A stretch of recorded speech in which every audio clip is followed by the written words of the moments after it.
what I see over and over again is when they walk into the office, the woman is 90% responsible for the problem right off the bat.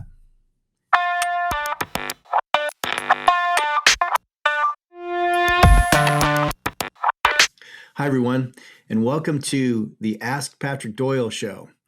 Today, I am joined by Amber Ratcliffe. She is the Community Relations Director at Pathway to Hope, which is an online membership program for women who are affected by emotional abuse that I founded a little over a year ago. So on my show, Ask Patrick Doyle, I'll be getting questions from YouTube, the internet, my website, wherever places, and we'll bring them here to YouTube and I'll answer them and hopefully bring some help and some comfort to those that are in need. So without further ado, Amber, what are the questions that you have for me today? Yeah, absolutely. So one of the most frequent question that we get is in regards to reconciliation and forgiveness. Mm, And so one of the things I wanted to ask you is there a difference between reconciliation and forgiveness? Are they the same thing? What does it look like? right. Well, from my perspective, reconciliation and forgiveness are absolutely different. Okay. And from my perspective, before you ever think about reconciling with someone, there has to be some things that happen before you even start that process. Now, before we get too deep into it, I want to define terms a little bit because reconciliation and forgiveness are terms that come from the Bible, that come from the church. And within the church, having been in the church for a long time, there's a lot of varied definitions of what those mean. So, but what I see most often in situations with relationships, particularly marriages within the church, there is almost a requirement that's unspoken, sometimes outrightly spoken, that reconciliation is a requirement. Okay. I don't believe that at all. I don't believe that reconciliation is a requirement. I believe reconciliation is the result of what the offender does, not what the offended does. Okay. So, forgiveness being a whole nother process. Now, let's define terms a little bit. Reconciliation, I would equate to something outside of the church. I would say reconciliation is about the rebuilding of trust. So it's about trust. It's not about fixing the relationship or making it go back together. It's about when someone harms you or offends you, it breaks your trust. And so if that person, without even thinking about it, just continues like nothing happened, and you trust them in spite of the fact that they don't do anything about it, you're setting yourself up for trouble. So reconciliation is the same as trust, the rebuilding of trust. Okay, so let's be clear about that. And I want to be defining these terms so that people don't get lost in them. And I hear the terms thrown around all the time. You use to reconcile. Well, what does that mean? Well, ultimately, what that means is you restoring trust with someone who's broken it. Okay, so forgiveness, on the other hand, is about healing. Forgiveness is really about me healing internally from the harm that someone else caused me. And my healing has nothing to do with that other person. That's another myth that we have about forgiveness, is that when someone harms me, what forgiveness is me going to them and saying, I forgive you. And I see in the church, particularly, a lot of times people are harmed and then they feel the responsibility to go to the offender and say, I forgive you, when really that person that's offending them has never even admitted to the thing they did. So why would you do that? That puts yourselves in harm's way once again and gives the person who offended you even more power. And if Mhm. you're talking about somebody who's pathological or is abusive, you've just escalated the situation into a place you don't want to be. So reconciliation or the rebuilding of trust, henceforth in this discussion, I'm going to say trust. Okay. And then forgiveness equaling healing, I'm going to talk about as healing as we move forward. Yes, they're very different processes. And I would encourage you to, if someone's offended you, you do not trust them until they take some actions that let you know that it's safe to trust them again. So in the church, reconciliation is like top priority usually. It seems like in the relationships. But Yes. you're saying that that's not required. How is that when, we hear things like God doesn't allow divorce and stuff? Well, God does allow divorce, my opinion. He actually is the one who invented it. And he invented it for the safety of the women who were in the marriages. Okay, now a lot of people don't understand this, but if you look at the biblical record, honestly, women in the entire biblical narrative, Old and New Testament, were considered property. That was how they were viewed. They were viewed as less than a man. They were viewed as property when you got married. So God gave divorce as a way to protect those women who were in that position. So, first of all, to say God doesn't allow divorce is a theological, my opinion, error. And it's also because I think in the last 150 years in the American church, what we've done is we've idolized marriage to a place that it does not belong. So when you go to get help for difficulty within your marriage, what happens is most pastors, and again, I can say this as having been the pastor that would have given you the bad advice. So I understand why the pastors are doing this, and I have no judgment for it, although I do understand it. So I'm going to speak very plainly about it, but just understand I don't have any judgment. I've done this, so I don't have any ivory tower to sit in. So when you walk into the office, if they believe that reconciliation and marriage is such a high priority, they don't listen actually to what the issues are, because what they're hearing is, how do I get this back together? And that's them being consistent with their belief structure. I want to get these two together. I want to make it work. But the problem is, you can't resolve issues by trying to put something together without hearing what the problems are. And so I see it all the time, and I've talked to thousands of women who have been in situations where they walk into the pastor's office, and the first thing that happens is, my opinion is that if a woman and a man walk into a pastor's office, in a general sense, I know there are pastors who get this, and there's a movement where a lot more people are getting this, and they're not obeying that old lie that marriage is the most important thing. So what happens is, they walk into the pastor's office, and the pastor is, his goal is to keep them together. So we're not going to hear any of the problem, because we're going to keep trying to put it together. And what I see over and over again is, when they walk into the office, the woman is 90% responsible for the problem right off the bat. And they're 90% responsible for the solution. And here's why. Because in the biblical narrative, what we've done in the church, American church, is that we have taken the value structure of men and women, and we made men more valuable than women. This is what many people will call the patriarchy. But when you look at it in real emotional terms, if the man is more valuable than the woman, okay, we already have a problem to start with. And so if there's a problem, who's responsible? Well, it's obviously the person who's, and how much in the church do we hear, if you cook more meals that are his favorite, if you are nicer, if you're more patient, if you have more sex, if you do what he wants, then these things will work out. And that's an abject lie. That's never going to fix anything. It doesn't work that way. So, but that belief structure is based on a theological understanding that men are more valuable than women. Now, I don't believe for 1 second, I used to, I don't believe for 1 second that God devalues one part of his creation more than the other. So then you've heard verses like, by your winsome behavior, you'll win him over. So that puts all of the onus for change on the woman. If she jumps through enough flaming hoops that make him happy, everything gets better.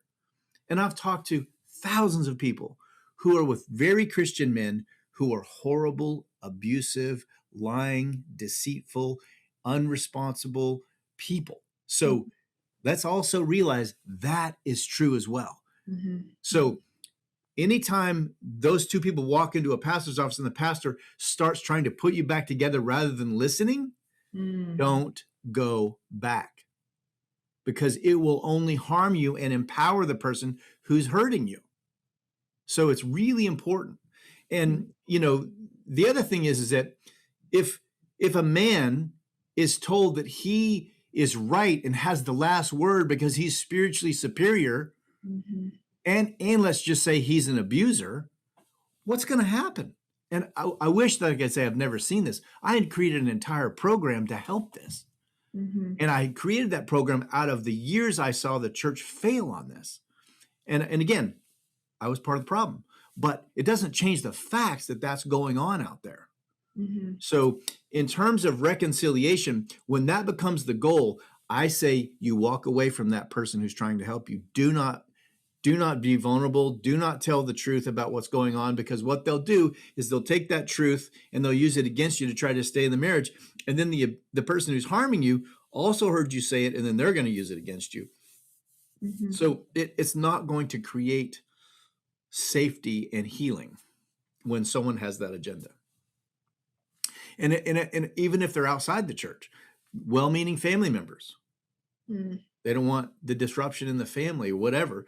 But if someone's not willing to listen to the truth of what is happening to you, they cannot help you. Hmm. It seems like within the church that would be a difficult thing to find someone that can see both sides mutually and be able to lay the relationship on the altar, so to speak. Yes, it is. It is hard to find. I will tell you that. And I've talked to, like I said, many, many, many people who have not been able to find it. There are a few, but it's in the minority, not the majority. And that's just in the church, or you see that outside the church also. Well, outside the church, if they don't have a theological belief structure that makes men more valuable than women, or they don't have a cultural belief structure where men are more valuable than women. I mean, you could go to a country that has a culture that values men over women, you're going to get the same thing. So you have to go to a place where somebody is not going to have that value structure where women are less valuable. That has caused a lot of harm. So someone who is looking like has been separated from their partner for a while, or is looking to get separated, um, are there certain things they should be looking for before reconciling? Well, let's back up before we talk about separation. Let's just talk about someone that you're in a relationship with is consistently harming you, and you have made attempts to get them to come to the table and talk about it and get some resolution. But Mhm. every time you do that, you don't get to any resolution. In fact, you end up feeling worse or getting more harmed or feeling more guilty, or like maybe you're the problem. It's this very cyclical, circular reality. And I have a saying, I say it a lot. If you're feeling confused, it's generally because you're being manipulated. Mm. So if you go to someone with a clear understanding of a problem, and they just talk and confuse and rationalize, minimize, blame, shift, deny, gaslight, spiritualize, whatever, they're putting the blame back on you so you don't get any resolution. So in those situations, when someone harms you, to start to rebuild trust, the first thing number one that has to happen is that the person who harmed you has to become aware within themselves that what they did was harmful. Mm. If the information that they're harmful has to come from the outside, and then they go, oh yeah, I guess I was harmful. Well, does that mean that they're going to see it the next time? Mm. No. So in the Christian context, what we call this is conviction. If somebody is convicted about their behavior without external influences, like, I said that thing, and then 2 hours later I'm like, oh man, that was probably too harsh. And then I go to the person and I say, that was wrong, I'm sorry, will you forgive me? That's Mm. an internal motive, as opposed to somebody who says it and never acts like it happened, Mm. or they justify it. Like, well, if you hadn't said that, I wouldn't have had to say that.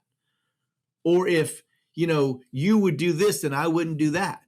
So when someone won't take responsibility for their behavior, number one, if they won't take responsibility for it because they can't see it, then you have no business moving towards the rebuilding of trust. You don't start to rebuild trust until that person can see what they're doing. And people who have good denial can run you over with the bus, back up and run you over again, and then blame you. And if that's happening to you, you're in an abusive dynamic. And I don't care if the abuse is not visible. It's the worst when it's not visible. But When someone is unable to recognize their harm of you, that's flag number one, that trust is not something you should extend. Hmm. And here's the other thing that I hear all the time, Amber, is that, Yeah. we're required to trust people. No. But most of my life, particularly in the church, there's this unspoken requirement that you're supposed to be trusting. Mm. And I've sat in my office with many, many very highly successful Christian ministers who are terrible people. So I understand that because someone says this, that, or the other, it doesn't mean that that's who they are. So trust is something that is earned, not granted. And trust is earned through trustworthy behavior, not them demanding it or requesting it.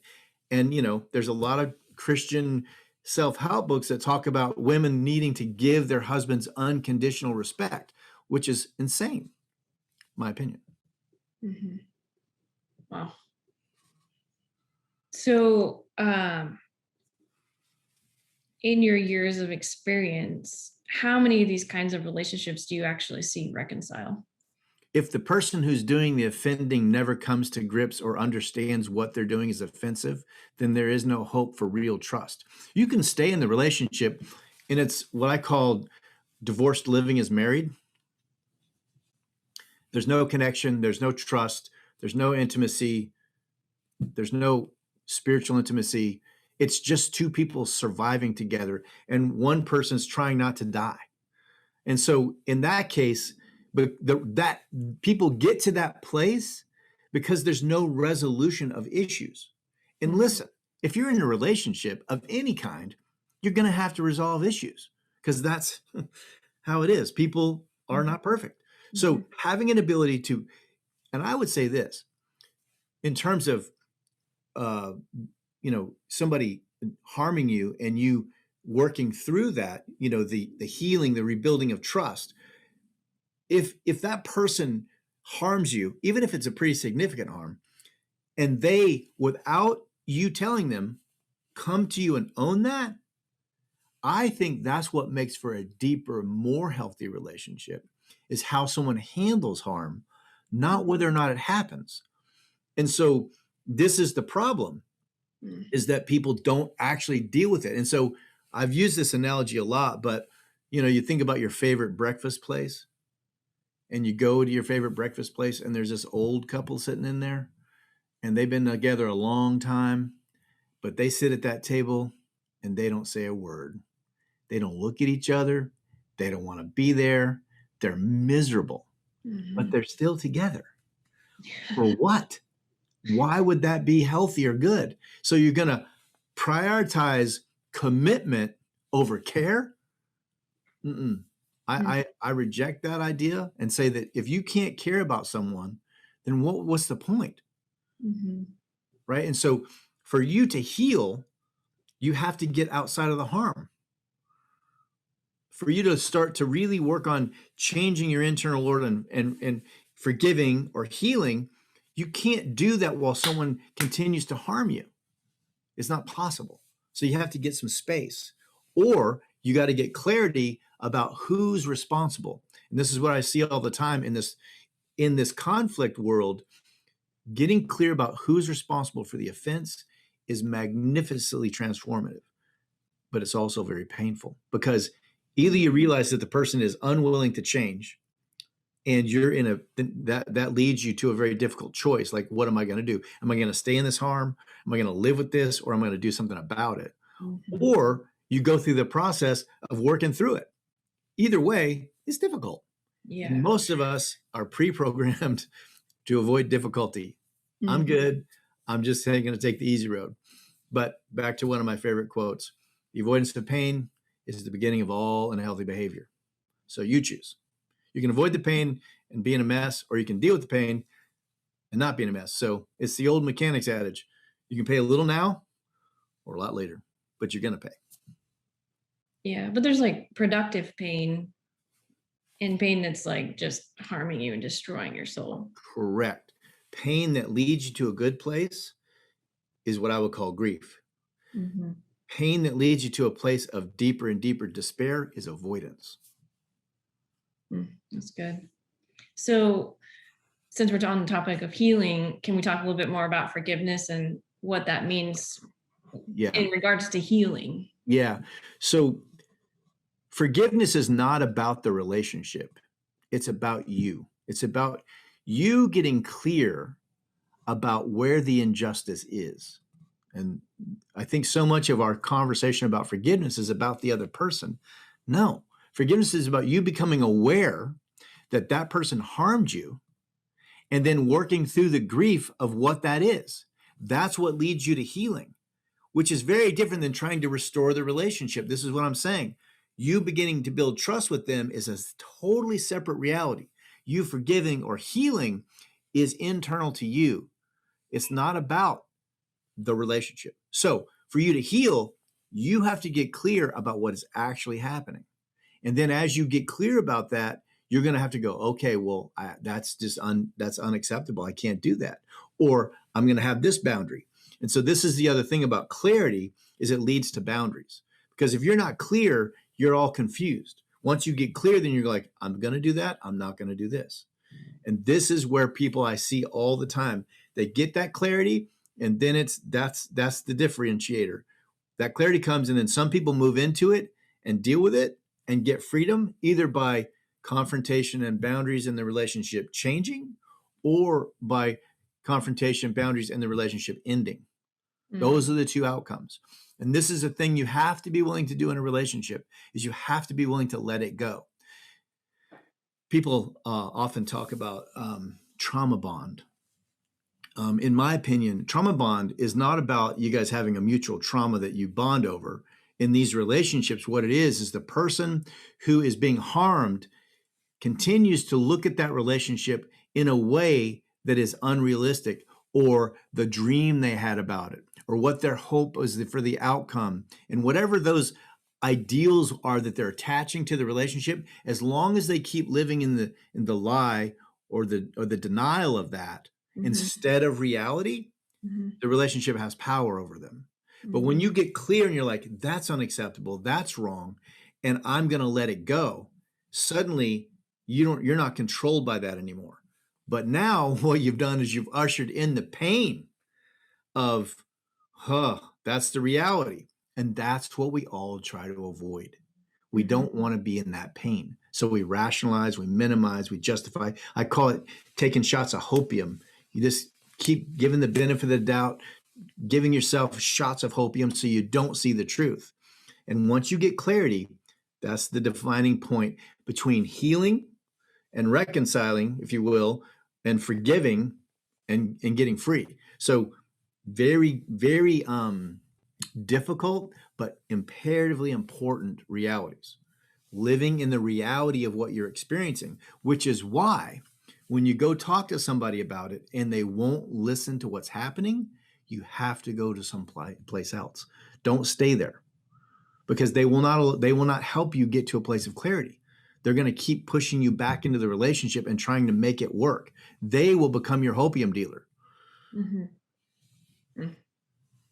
So, if I can recap a little bit, reconciliation is more about trust. Yes. So when the trust is built back up, then it's worth looking into reconciling again. Well, in that trust building is based on the behavior of the offender. Exactly. And some kind of conviction also. Yeah, So owning their together. behavior. Yes. Okay. And then forgiveness, you don't have to do, but to do it is more about you and your healing, not forgiving the other person. Well, Is that what you're saying? I think in a biblical context, people would say that forgiveness is a requirement. Okay. Right. Yeah. I would say it's a requirement, but not because of the relationship. It's a requirement for your own well-being. It's about you being healthy. It's about you being safe. It's about you being valued. And that's, I believe, what God wants is for you to feel the depth of your value. Okay. And that's why the healing or the forgiveness is so important. But you can't have that in denial. And this is why you looking at things honestly and dealing with what the consequences are the keys to your healing or the keys to forgiveness. So when I was a kid, I lived in an abusive environment. My dad was an abusive alcoholic. Who did I think was responsible? Not, not him. I thought I was the problem. If I was smarter, if I was faster, if I was quieter, if I was less this, more that, whatever, Yeah. this, just the things that I would think about. I'm just a kid. I don't know. I didn't know my dad was a 2-war veteran, PTSD alcoholic. I didn't understand that as a kid. I just thought I was a problem. And then I get beat for stuff that doesn't make sense. Okay, so I grew up thinking I was the problem. When the clarity came that my dad was a problem, that's when healing/forgiveness began. Oh, my dad was really wounded. He was really broken. And then I could release that pain, sob it out, let myself feel it. And not just me, but also the sadness of what happened to him. So that I became more whole. But my dad died and never said boo about that. He never repented. He never said sorry, nothing. So, but my healing came outside of the relationship because I got clear about what really happened. And I grieved the loss of my father. I grieved the loss of his life. I grieved the sacrifice that he made. I grieved the sacrifice that happened to me because I didn't have a dad. All of that. But if I avoid that, back to the quote, the avoidance of pain is the beginning of all unhealthy behavior. So if you avoid, I guarantee you trouble's coming your way. It's a universal rule. Totally. Well, thank you. I mean, there's a lot. Sure. You gave some insights that's gonna probably have a lot of people thinking. If Yes. they want to know more information like on reconciliation, forgiveness, where would you recommend them going? I don't really have a lot of resources on that, particularly on YouTube or anywhere, but I think I have some stuff on YouTube, other things on YouTube. I know if you're a woman in an abusive environment, my Pathway to Hope at patrickdoyle.life has lots of information on that and goes into some specific detail with that. So They would need to go to your website. yeah, patrickdoyle.life. Yeah. Life. Okay. Cool. Thank you. Yeah, you bet. I appreciate the conversation. Thank you for being with Ask Patrick Doyle.